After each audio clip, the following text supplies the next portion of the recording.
Oh, welcome back to the Benjamin Dixon Morning Show. It is Wednesday, April 13th, 2022. I am joined by actually James. I'm going to Pablo. I like that one. I could use a little bit of Pablo Escobar-esque-ness in my life. Good morning, DJ Scoops. Right. How's it going, man? Brother Al Rutherford is back with us. Good morning, gentlemen. Good morning, y'all. Good morning. How y'all doing? Doing well, my brother. Good to see y'all. You as well. I don't want to. It's good to be seen. You know what they say in the church. It's good to be seen and not viewed. So it's always good to be here with your brother. And James, I'll let you go get some coffee. We're going to talk a little bit more about some geopolitics before we switch gears to the New York Police Department. So James, come back when we get to the police department part, because they're about to run a game on us in New York. And we're going to talk about why they won't do that, why we cannot allow them to do that. But before we get back to New York, Brother Rutherford, I just want to talk about this geopolitical game that's being played on us. And I don't get a chance often to really talk international relations as much. So I'm glad that you're here with us this morning. And good morning to Georgia Fort, who is out on location doing her thing this morning. So we're going to use this space that she's affording us to really hash this out really quickly. I need Black people to understand why it's important for us to understand what's happening with Vladimir Putin, because there's a lot of propaganda that is intentionally targeting the Black community. I pay attention to everything, and there are voices that are being amplified through the Black community. I'm not going to say they're actually representing the Black community, that's trying to draw more of an alliance between Black people and Vladimir Putin than Black people and the United States of America. It's a very intentional thing. And so kind of flying at a high level here, but just kind of connect the dots. Why is it important for Black folks to see the problem that Vladimir Putin presents? Well, Brother Ben, let me put it this way. Let me start this way. To try and link Vladimir Putin's issues and Black folks' issues is like trying to link Donald Trump with the working man. Okay? It ain't gonna add up. I get the idea of oppression, and that's kind of out of the old Soviet style playbook. But I think you got to look at who Vladimir Putin is, what he has said, and the idea of there being a linkage in the struggle is not the case. Putin, first and foremost, is a billionaire. Okay, so his understanding and caring about the average person is just not there. He isn't concerned about what the average Russian is going through. He is concerned about one thing, and that is maintaining power. And the Russian propaganda machine has been good. I'm not going to say they've been great, because they are still working a playbook from the pre-21st century, where they are very much television based in trying to communicate out their message. And he's having a good level of success hoodwinking his people via television. But for the younger people who are able to get some good internet and can go online and get their own information, they are not buying the Putin line. And that is why you are seeing more and more protests taking place organically in Russia. Now, to try and, again, spin that this is a war that he had to go and fight. He was pushed to the wall. This, similarly to what I viewed as the Iraq fiasco, is a war of choice. And Putin's game is a distraction game, not unlike Donald Trump. But Putin needed to find, well, one, he has no regard for Ukraine. He views it similarly to the way that Saddam Hussein viewed Kuwait as the 19th province. OK, but Putin doesn't see a separate Ukraine. Now, Ukraine was its own country. It did become a part of the Soviet Union. Then it, became its own country again. He ain't buying none of that. This is about going for territory. And you got to understand that Ukraine is just one of several countries that he has gone into. He's gone into Georgia. He's gone into Chechnya. He's gone into Crimea. So trying to sell me on some idea of Vladimir Putin solidarity aligned with us, against the oppressor. No, I'm having a hard time with that. And then when you look at all of his oligarchs and his other leadership staff and his cabinet, I mean, we're talking multi-billionaires. The term kleptocracy, I believe, has been used to define a criminal organization that is running a government, basically. And that's what I think we see in Russia. And I think we had that for 4 years under his close ally, Donald Trump. That's right. So, as you were talking, it kind of solidified in my brain. Vladimir Putin is not your Paul Robeson of Russian. He's more like a Stasi-land KGB type of Russian. And I think black folks who are being sold this bill of goods, trying to make it seem like there's some solidarity with that Russian oligarch. I think people need to be very clear. Anyway, let me move on to this other conspiracy. You're absolutely right, my brother. Listen, you nailed it right there. Putin is old school KGB. That's his mindset. That's how he views the world. And it's a power grab for him. This is not, hey, let's all get together and grow crops and feast off the land and share with one another and be about the mutual uplift of mankind. No, this ain't him. Let me ask it very straightforward. So then Vladimir Putin does not represent the socialist vanguard. No, when he's a billionaire oligarch. Any man walking around with $1 billion does not represent that socialist mindset. It's not possible. It's a contradiction. Okay. It's contradiction in terms right in front of us. Right there. Let's go to this. Let's go one step closer, where I think this reactionary right-wing movement that is a global alliance, which Vladimir Putin does represent, it gets close to home because of the January 6ers. Now, there's a lawsuit that has been put into place to try to keep Marjorie Taylor Greene from running for office again, and it is based in her participation in the January 6th insurrectionist attack. And Marjorie Taylor Greene is now a flashpoint for the Democratic Party. I believe they've raised somewhere near nearly $60 million just on that race alone in the small district, standard size district there in Georgia.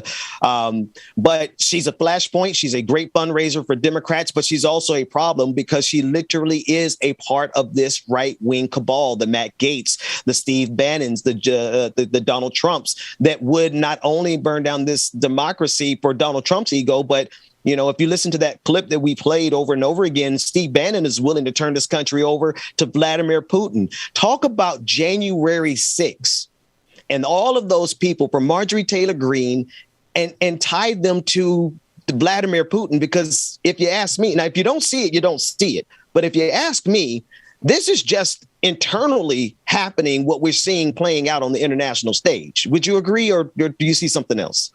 No, I agree with you. But let's go back not just to January 6th. Let's go back to the election where we know Russia played a part in installing Donald Trump. They did that for a reason. They did that because they want to bring down America. That is their goal and objective. Okay. And by installing Trump with all of his right-wing lunacy and putting Steve Bannon at the table, that is akin to putting the KKK at the table in the White House. That is akin to putting white supremacy right at the table. It is akin. I think you get my point. Yes, sir. What you have here is folks that are more interested in power. That is the link here, is the maintenance of white power. There it is. And you have people who are much more interested in maintaining power than they are about maintaining democracy. OK, and so that is Steve Bannon. That is Marjorie Taylor Greene. That is Madison Cawthorn in North Carolina. That's right. That is Lauren Boebert. It's all of that cabal. And don't let me forget Josh Hawley, the senator from Missouri, who gives a white power salute to the protesters as he's going into the Capitol on January the 6th. Let's not forget about him. So what you have and the ultimate white power player in Washington, D.C., Mitch McConnell. Lest we not forget about him, because and see, you go back even farther with McConnell to his statement on the inauguration day of Barack Obama, who said, my number one job is to make sure Barack Obama is a one-term president.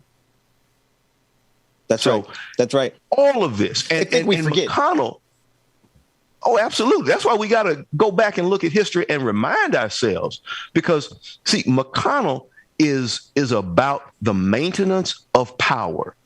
And I try to remind people that, they say, well, the system is broken and the system's not working. No, the system is working just the way they planned for it to. We need to change the system. That's how we move the country forward, and we move in a better way. But no, the system that was put in place is doing exactly what that system was designed to do.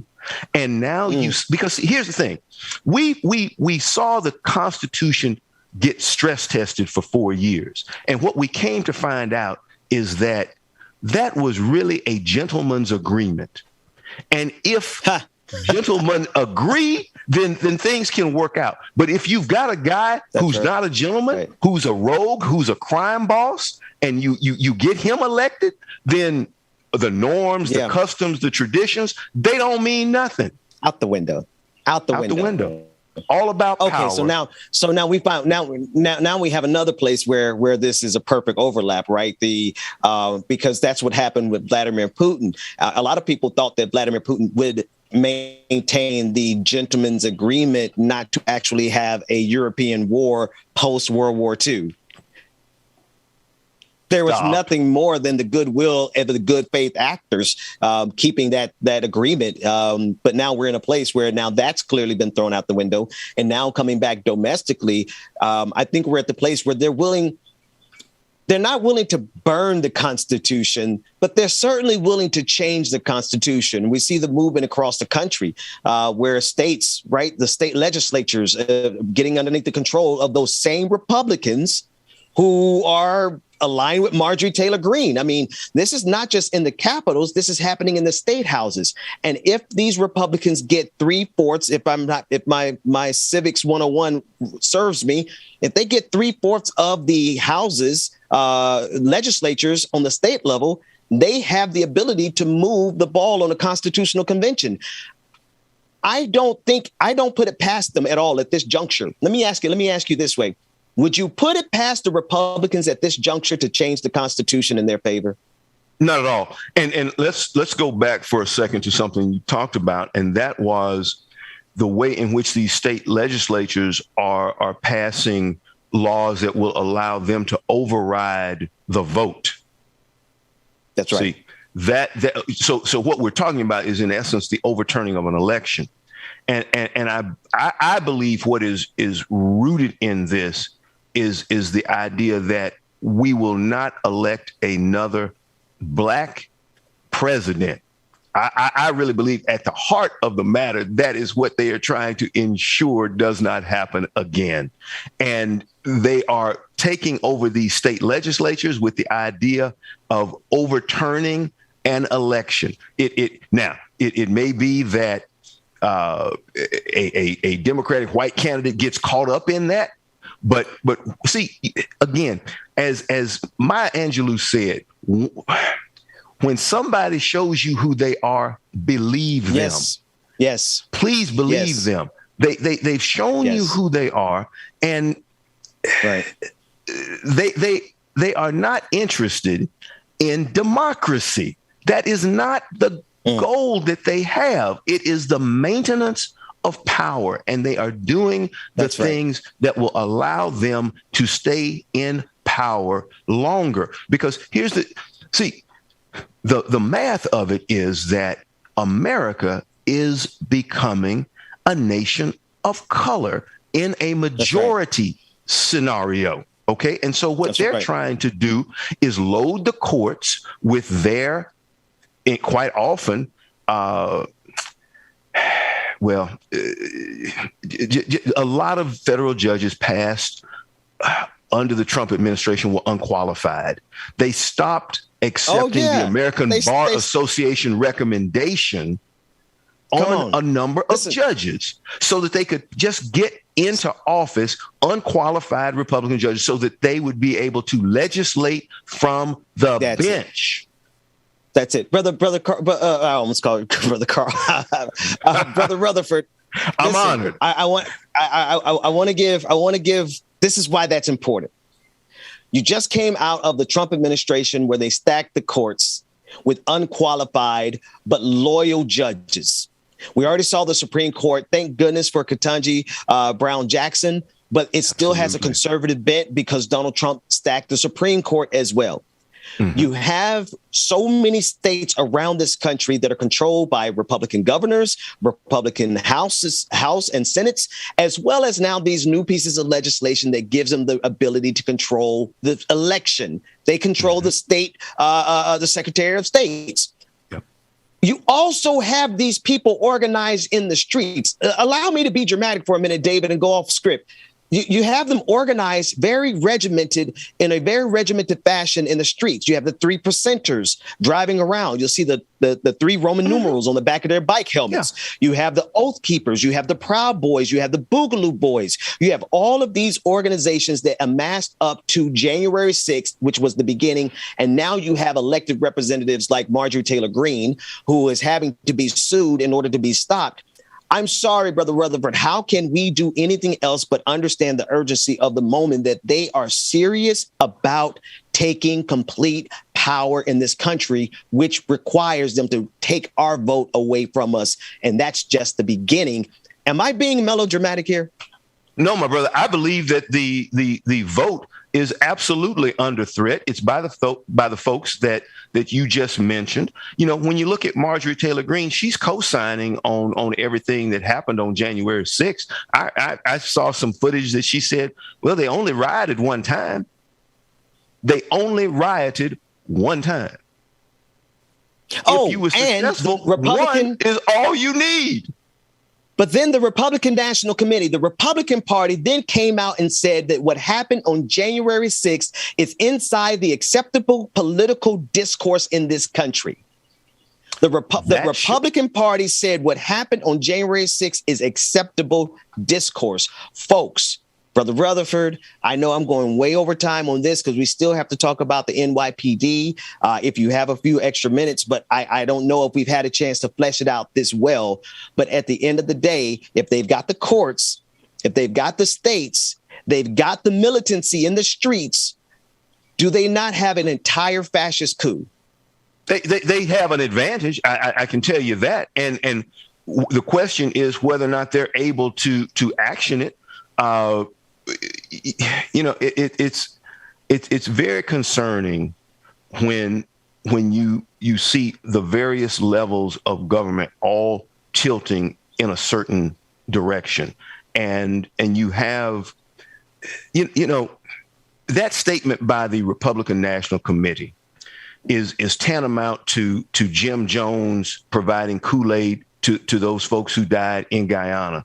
You've got Donald Trump, who is basically still the leader of the Republican Party, and they are signing on for whatever he says. He is giving them the Kool-Aid and they are drinking it. And I will tell you, I don't put anything past what they may try and do, because you also have to keep in mind that these folks, while, yes, my brother, you mentioned the Oath Keepers and the 3%ers and the Molon Laves and all of them. But let's understand, they have tentacles into the police, into law enforcement, and into the military. That's it. Because there were some generals who made the statement that they could go along with January 6th. And they were sitting. Brother Rutherford, I got to get you back, because we need to sound the alarm. There are traitors in the temples, and they will burn this country to the ground. Listen, if you want anyone to get up with you, how should they get up with you? Hey, my brother, you know, you can always reach me at alrutherford@teamrutherford.net. That's the easiest way to holler at me. Looking forward to having you again soon, brother. All right, my brother. Great seeing you. Y'all take care. Have a great one. We're going to go to a quick break. When we come back, more of the Benjamin Dixon Morning Show. Like it or not, it's getting ready to go down. We'll be back after this.